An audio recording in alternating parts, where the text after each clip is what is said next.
saya mengikuti kegiatan ini sampai di hari ini banyak ilmu yang sangat bermanfaat baik untuk pribadi saya sendiri atau siswa saya maupun rekan-rekan yang ada di lingkungan sekolah. Yang saya lupa tadinya akan filosofi Ki Hajar Dewantara yang mana seorang guru itu harus memberi contoh, mendampingi siswa, dan terus memberi motivasi, itu hampir kita lupakan, dan ini saya ingat kembali dan alhamdulillah bisa kita terapkan baik itu di pembelajaran maupun di kehidupan sehari-hari, dan bahkan bisa saya tularkan kepada teman-teman yang mungkin juga hampir lupa akan filosofi tersebut. Alhamdulillah respon baik siswa ataupun rekan sejawat, rekan teman-teman pengajar juga luar biasa, dan mereka sangat apresiasi dengan kegiatan guru penggerak ini. Mungkin itu Bu yang sudah dilakukan sejauh ini. Oke. Capaian apa nih yang sudah diperoleh selama 1 bulan capaiannya? Lebih konkretnya apa capaiannya? Ya, di awal kita kan sekarang masa pandemi ya Bu ya. Di awal-awal pandemi itu kita memang sudah daring, tapi semakin kesininya daring itu membuat anak menjadi bosan gitu kan. Tapi dengan trik-trik tadi yang sudah kita pelajari di guru penggerak, kita menerapkan tadi filosofi Ki Hajar Dewantara, jadi anak-anak tuh semakin tertarik mengikuti kelas daring saya gitu. Dimana di situ kelas menjadi aktif, siswa menghidupkan kamera yang tadinya mereka jemput kameranya, jadi sekarang mereka lebih on video. Terus dengan senang hati melakukan kegiatan di rumah dengan tugas-tugas yang saya berikan. Bahkan saya bisa berkolaborasi dengan beberapa guru mata pelajaran lain seperti bahasa Lampung, SBK, yang mana tugas mereka, tugas yang kami berikan kepada siswa itu siswa respon dengan sangat baik dan mereka lebih antusias untuk mengumpulkan tugasnya, dan tugasnya itu bisa berupa video dan juga foto yang dikirimkan kepada kami. Oke Bu Fitrian, nih kita ngobrol selanjutnya ya. Apakah pembelajaran daring melalui LMS sudah berjalan dengan lancar? Ya, alhamdulillah sejauh ini berjalan dengan sangat lancar tanpa kendala yang berarti Bu. Semua bisa kami ikuti dengan baik. Lancar ya, jadi tidak ada kendala ya. Alhamdulillah. Oke, kemudian hambatan apa nih yang terjadi selama pembelajaran daring nih? Daring dalam artian di sini ketika kondisi seperti inilah, apa yang hambatan apa? Kegiatan daring saya ke siswa atau boleh ke selama siswa, di LMS? boleh, di LMS juga boleh. Kalau ke siswa itu karena sekolah kami ini kan siswanya tidak semua berasal dari Kota Bandar Lampung ya Bu ya. Sebagiannya juga ada juga dari luar Kota Bandar Lampung. Sebenarnya ini kendalanya karena sinyal sih Bu. Kalau selain sinyal itu sih tidak begitu berarti sih Bu gitu. Kalau di LMS juga sejauh ini lancarnya, terkadang ada beberapa teman yang sinyalnya agak sulit, atau pembagian jadwal waktu, kadang itu waktu kalau di pagi hari terkadang rekan-rekan itu ada yang masih ada jam mengajar, jadi kita bikin di sore hari, tapi semua itu kita kesepakati mencari solusi yang terbaik untuk bersama. Alhamdulillahnya bisa bertemu solusi yang baik gitu. Oh ya, bagaimana saudara untuk mengatasi hambatan terjadi ya berarti dengan teman ya. Iya, komunikasi tadi ya, komunikasi yang baik ya. Komunikasi yang baik. Bahkan sampai kadang karena siang tidak bisa ketemu waktu yang pas, kita di malam hari. Jadi saling mengerti dan saling memahami kondisi setiap rekan di CDP. Tidak ada yang egois lah gitu. Tapi selama ini mereka bagus ini juga. Iya, dengan teman-teman juga. Iya, nggak ada kendala ya. Alhamdulillah dipertemukan dengan orang-orang yang baik. Oke, berikutnya nih bagaimana rencana saudara nih untuk mengantisipasi hambatan pembelajaran daring selanjutnya nih untuk di LMS kita ini apa yang rencana saudara?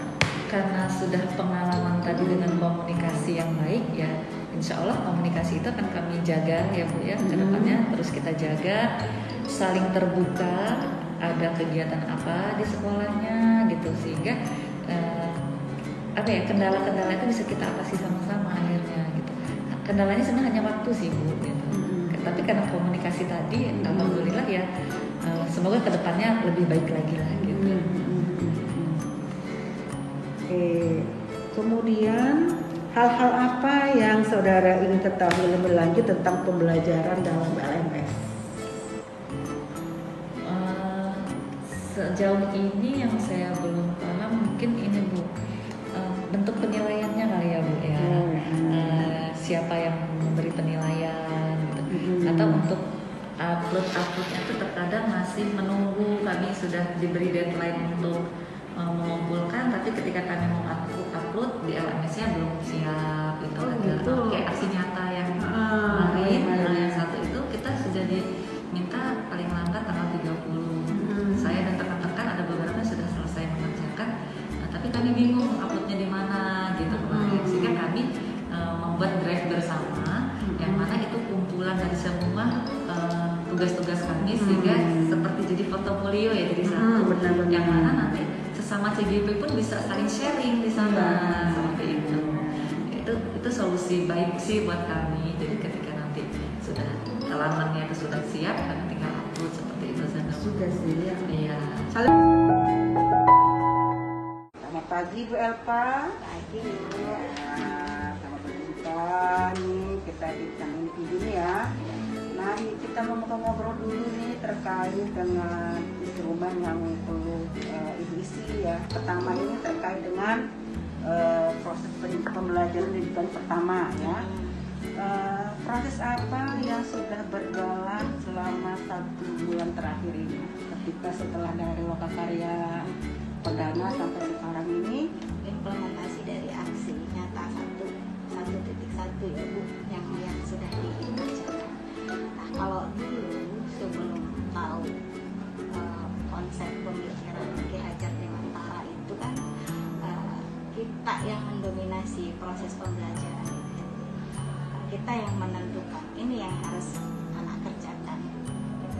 Apalagi saya kan di IT itu kan lebih dominan, ini loh kamu kerjakan ini, kamu lakukan ini, nah, seperti itu. Jadi anak itu kan lebih ke hanya mengikuti apa yang saya instruksikan. Jadi tidak punya inisiatif, oh saya harus seperti itu. Tapi dampaknya pun dengan seragamnya instruksi yang saya kasih itu kan anak-anak ini kan tangkepannya nggak sama Bu. Ada yang mungkin yang kemampuannya rendah, ya dia oke gitu kan. Misalkan kalau instruksi saya ini pelajari dari video ini, rangkum, simpulkan, nanti difoto, diupload gitu kan. Nah itu yang sangat sederhana sekali. Nah itu kalau yang punya kemampuan rendah, ya oke, cuma hanya sekedar menjalankan ya Bu ya. Nah, tapi kalau yang punya kemampuan lebih dari itu bosen. Ya bosen dia, kok cuma gini-gini aja gitu kan. Nah, akhirnya ya ada yang nggak, bahkan sedikit lah yang ngumpul itu ya bisa jadi karena dia memang nggak bisa jadi karena dia nggak mau, karena nggak cocok dengan cara dia. Nah setelah buat itu saya coba ubah instruksinya, walaupun tetap masih pakai Google Classroom ya. Saya instruksikan, coba kalian cari, kemudian itu yang mana yang bikin memudahkan pemahaman kalian, kan? Bisa pakai video, bisa pakai teks, bisa kalau misalkan mau apa berupa pakai PDF silahkan deh. Assalamualaikum Ibu Eni. Waalaikumsalam Ibu Meli. Kalau kita lihat tentang wawancara terkait dengan penerapan perubahan kelas sesuai dengan pemikiran Ki Hajar Dewantara. Harapan dan kekhawatiran Apa saja kekhawatiran yang Ibu resahkan sebelum mengikuti program guru penggerak? Kekhawatiran utama saya sebagai seorang guru, terutama pada pembelajaran daring ini adalah tidak maksimalnya proses pembelajaran selama di kelas dan juga kurangnya semangat anak untuk mengikuti pembelajaran selama daring. Oke. Kemudian kekhawatiran apa yang terjadi setelah mengikuti program guru penggerak secara daring ini? Kekhawatiran apa yang terjadi setelah mengikuti program guru penggerak? Iya. Jadi kekhawatiran yang saya hadapi itu adalah saya takut ketika dengan tugas-tugas di program guru penggerak ini akan menghambat proses kegiatan belajar mengajar di kelas. Terus ternyata bagaimana? Ternyata alhamdulillah tugas-tugas guru penggerak ini lebih fleksibel sih Bu ya. Jadi bisa dikumpulkan malam, sore itu. Jadi setelah kita mengajar kita bisa melanjutkan tugasnya sehingga tidak sampai mengganggu kegiatan belajar di kelas. Jadi bisa sore, bisa malam ya. Bisa sore, bisa malam. Fleksibel sesuai dengan waktu ya.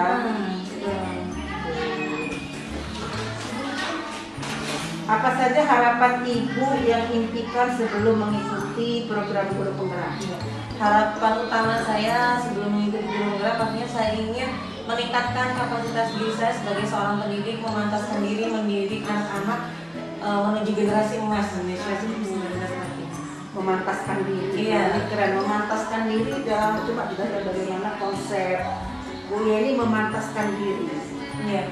Jadi memantaskan diri di sini bagaimana saya bisa mendidik anak-anak di zaman era milenial ya, era digital seperti ini Bu. Jadi saya mampu mendampingi mereka, mengarahkan mereka, menuntun mereka untuk sukses dalam belajar di era digital. Kemudian setelah itu harapan ya. Harapan-harapan tersebut sudah terwujud setelah pembelajaran 1 bulan terakhir ini. Alhamdulillah sudah mulai diterapkan ya Bu di kelas untuk konsep-konsep merdeka belajar yang saya dapatkan dari guru penggerak itu. Mulai diinginkan ya. Sudah mulai diterapkan di kelas. Dan itu sudah mulai terwujud. Alhamdulillah sudah mulai enjoy juga anak-anak itu. Oh boleh lagi Bu, nggak begini Bu? Enggak, boleh. Berikutnya Bu Yeni, instrumen yang perlu diisi refleksi tentang proses pendampingan kita pada siang hari ini. Apa hal yang paling menarik yang Ibu dapatkan setelah proses pendampingan hari ini? Ya alhamdulillah. Ternyata Bu Mel ini orangnya supel gitu ya. Yeah. Orangnya supel, kemudian tidak menegangkan ya, banyak cerita, banyak ilmu baru didapatkan dari pengalaman Bu Mel itu. Oke, kemudian yang membuat hal tersebut menjadi apa namanya bahwa pendampingan kita ini saya support, lalu faktor apa gitu? Faktor pembawaan dari Bu Meli sebenarnya Bu ya. Ibu itu mendampingi dengan ceria, semangat, kemudian kayak pokoknya semangatnya itu luar biasa, nular gitu Bu. Oh begitu ya. Padahal memang bawaan saya itu Ceria ya Bu ya, nggak horor. Oke, kemudian apa yang sudah baik dari pendampingan kita ini dan yang perlu perbaiki apa? Alhamdulillah kalau dari segi yang baik, Bu Meli ini tepat waktu, kemudian yang kedua mematuhi protokol kesehatan juga, kemudian yang ketiga diawali dengan sharing-sharing ringan yang juga membuat obrolan itu mengalir gitu Bu ya. Kemudian juga suka dengan kopinya, Masya Allah. Gitu.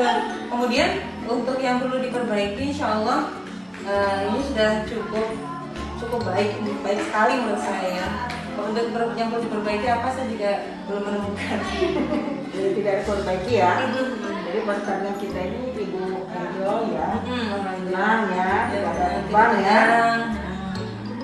Oke, saya rasa cukup Ibu Yeni ya pendampingan individu 0 kita pada siang hari ini. Terima kasih atas responnya, atas laporan.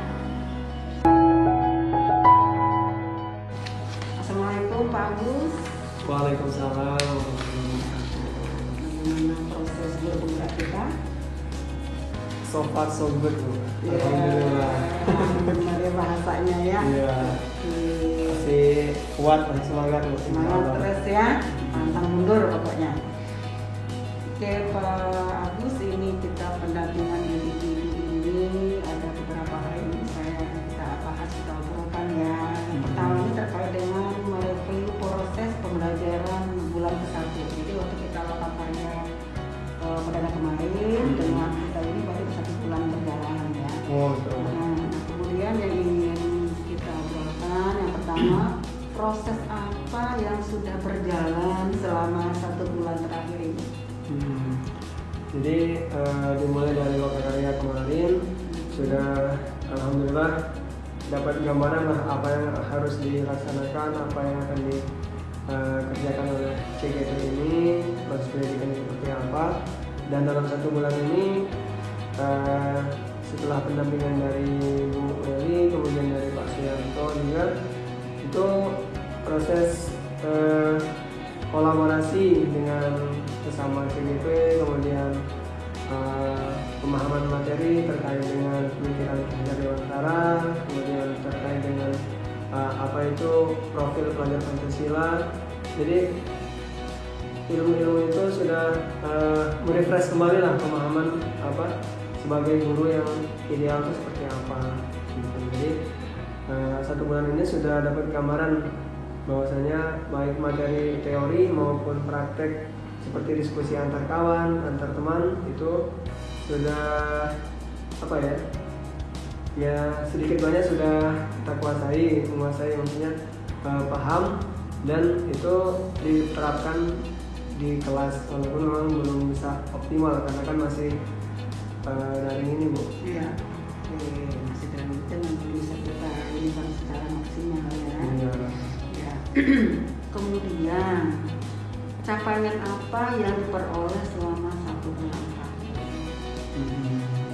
Ya capaiannya mungkin pemahaman tadi tuh pemahaman terkait hal-hal yang ada dalam pemikiran pola pendidikan PHD sebagai apa namanya bapak pendidikan kita ya Bu ya. Bagaimana nilai dan juga peran seorang guru yang ideal itu seperti apa, di mana guru itu harus menjunjung tinggi berpusat pada siswa, kemudian guru itu harus apa namanya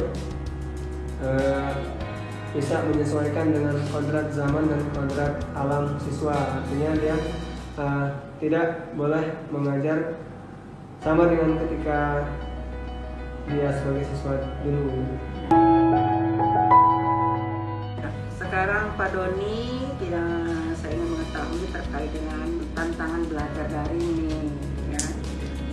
Apakah ada masalah dengan pembelajaran daring Pak Doni di LMS Guru Penggerak? Kalau di LMS sih nggak ada masalah sih. Kalau untuk koneksinya juga ya jaringannya juga nggak sering rusak untuk LMS-nya. Ya bisa diakses juga kapan aja ya, lancar aja kalau menggunakan. Jadi tidak ada masalah ya. Oke, kemudian hambatan apa yang terjadi selama pembelajaran daring di LMS? Kalau hambatannya paling mungkin kalau untuk web meetingnya sih waktunya kadang-kadang kan terpaksa sama kegiatan lain. Pas Ya. buat meetingnya ya. Ya terpaksa harus kegiatan lain harus ngalah dulu. Tak berapan waktu ya kita nih. Kadang-kadang kan ada yang bisa jam 10, ada yang mau jam 1. Nah ya itu kendalanya memang seperti itu, susah memang kita ininya yang menyatukan ini. Tapi rajin ikut Pak Doni di meetingnya Pak Suyanto. Jadi kalau pagi hari Minggu kemarin menang 1 kali ini karena memang banyak sih. Iya, kalau hari Minggu kita nggak mungkin inilah yang terus kita Kemarin itu hari Minggu kan saya nggak bisa gitu. waktunya pagi pas siang apa sore? Siang. Berarti jangan ngambil jadwal lagi udah meeting lagi Pak Suyanto nih, mesti dirubah hari lain lagi ya. Jangan sampai Pak Doni tidak ikut. Nah, sebagai masukan juga Pak Doni ya, kalau meeting ini jangan sampai kita pakai. Mungkin bagi lain-kali ikut tapi meeting yang nggak formal sih. oh bukan formal, meeting yang apa hanya untuk grup yang Iya. ini ya untuk menyampaikan apa-apa yang ini kan ya. Oh ya. Tapi diinfokan kembali sama Pak Suyanto di grup apa yang ini ya hasil meeting itu atau mempertegas penguatan disampaikan tidak di grup kemarin sampaikan juga ya. Kemudian bagaimana solusi Pak Doni nih untuk mengatasi hambatan terjadi tersebut tadi itu? Solusinya bagaimana? Ya kan kalau ini menyesuaikan waktu aja dengan sebisa mungkin gitu ya. Kalau memang tidak begitu penting ya bisa digeser waktunya, digeser menyesuaikan. Kemudian bagaimana rencana Pak Doni untuk mengantisipasi hambatan pembelajaran daring di LMS selanjutnya? Supaya kedepannya bagaimana yang sebelumnya, jadi kedepannya nanti yang akan datang bagaimana pembelajaran daring? Solusi antisipasi hambatan. Mengatur waktu dengan baik sih. Kadang-kadang kan kita kalau udah banyak tugas di sekolah di LMS juga kan kadang ya harus tugas yang ada yang harus segera dikerjakan, kalau enggak ya nanti bisa tunda-tunda terus. Selamat pagi Bu Wita. Ya, apa kabar? Ada permasalahan satu bulan ini? Ada kendala? Sebenarnya nggak ada sih Bu, cuma mungkin masih tahap adaptasi saja. Kita mungkin bisa kumpul sama kondisi yang setiap hari tugas, melakukan pembelajaran secara daring, seiring perjalanan waktu yang mudah-mudahan sih bisa. Oke, Bu Wita, saya ingin mengetahui tentang pembelajaran ya. Dari sini terkait dengan bagaimana proses pembelajaran bulan pertama ini, Bu Wita ya. Proses apa yang sudah berjalan selama 1 bulan terakhir setelah Lokakarya perdana kemarin? Proses pembelajarannya karena kita masih dalam kondisi pandemi ini masih berjalan dengan daring, kemudian kadang juga mengadakan webinar untuk pertemuan secara virtual dengan anak-anak, menanyakan bagaimana kelanjutan dari hasil yang telah mereka pelajari. Kemudian lebih banyak kepada dalam diskusi karena memang kita sangat terbatas sekali dalam hal waktu, kemudian dalam hal kegiatan pembelajaran juga. Jadi selama 1 bulan setelah Lokakarya itu masih melakukan kegiatan pembelajaran seperti sebelumnya. Oke. Kemudian apa capaian diperoleh selama 1 bulan terakhir ini? Capaian yang diperoleh adalah lebih banyak kepada pemahaman psikologi kemudian karena memang kondisinya seperti ini kita tidak bisa melakukan penilaian secara tubuh dalam arti penilaian karakter siswa, kita tidak bisa melihat secara keseluruhan karakter siswa seperti apa, hanya terbatas dalam virtual lewat Google Meet tadi gitu. Jadi yang memang kita menilai mereka itu melewati Google Meet tadi. Karakter ya, terus bagaimana karakternya? Karakter siswa ketika Google Meet itu, ketika Meet bagaimana karakter siswanya? Kadang-kadang ya memang bisa ya di situ sendiri gitu. Ada yang memang dia memperhatikan dengan seksama, dengan benar-benar memperhatikan.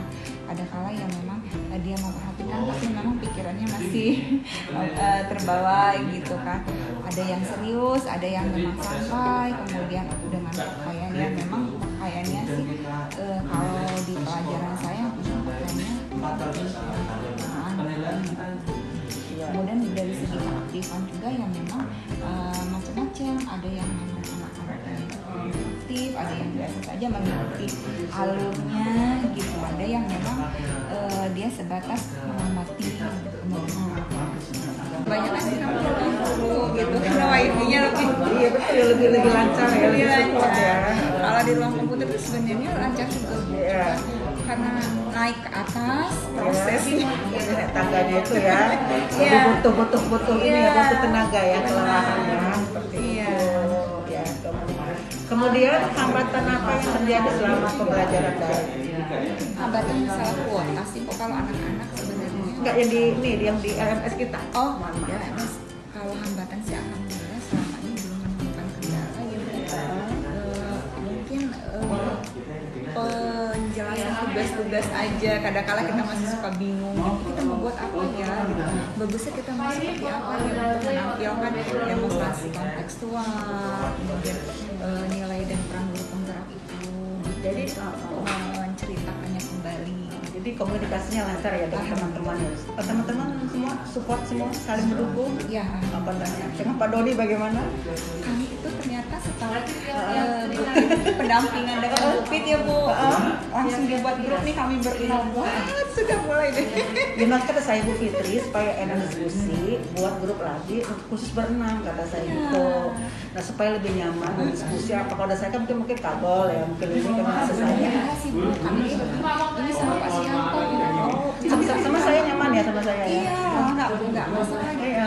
Kami itu nggak sedikit sebenarnya Pak Sianto karena pengalaman Jadi dia kan ada usaha di grup kita itu. Iya. Makanya Bu Fitri buat grup baru kan nggak ada Pak Suyanto kata saya. Buat grup baru biar ada kalian diskusi kata saya gitu.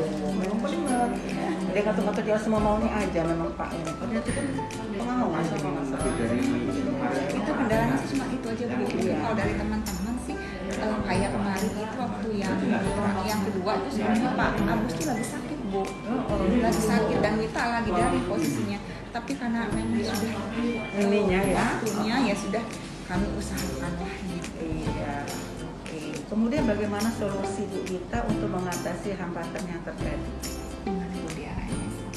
di Di anak-anak. di LMS? Oh di LMS hambatannya karena Solusinya. solusinya itu dengan mengadakan komunikasi antar CG.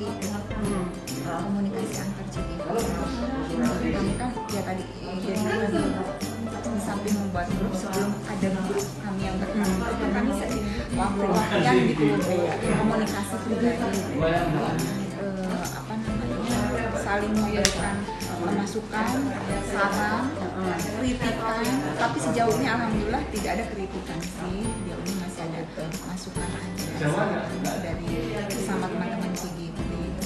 Terus bagaimana saudara mengantisipasi hambatan pembelajaran mengantisipasi pembelajaran daring selanjutnya? Mengantisipasi itu memberikan pemahaman kepada peserta didik terlebih dahulu bahwa memang benar-benar proses pembelajaran selama daring ini